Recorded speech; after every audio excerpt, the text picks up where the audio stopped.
我来看一个台中警方破门抓诈骗集团的过程，你看哇，大推安尼来讲了，这个所在是真出名的芳醇饭店，内底秘什么人呢？秘一个诈骗集团，包括机房。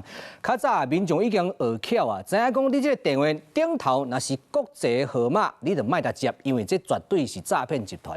诈骗集团嘛进步，伊大个电话先转来台湾的机房，再对台湾的机房卡起你的手机就是安尼9个人去骗1500万去输去所以警方按照这个线索来甲芳醇饭店破门抓诈骗集团。角落。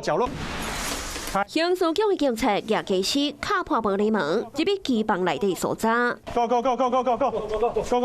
警方伫机房内底除了抓到诈骗集团的成员，搁找到几台手机刑事局电信侦查大队最近掌握诈骗集团，利用一种新的手法，对国外机房卡诈骗电话卡入来台湾的诈骗机房内底，再个透过人头手机利用本地特有的指定转接功能，将电话转给国内的被害人。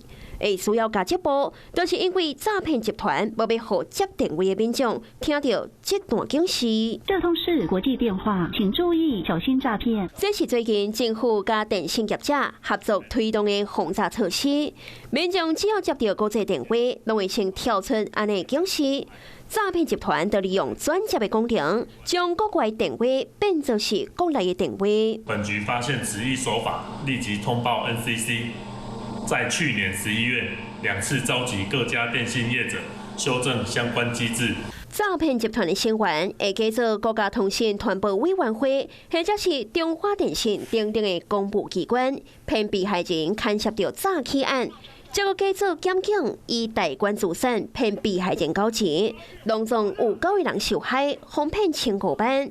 诈骗机房就伫咧台中7期出名的芳醇商业办公室内底。后续警方抓到4位主嫌，甲4个诈骗集团成员，依照诈欺罪以上，问为了后，检方向法院申请羁押核准。Hello， 我是蒋欣梅，想要抢先掌握最及时的新闻资讯吗？赶快订阅、按赞、开启小铃铛，锁定华视新闻 YouTube 频道。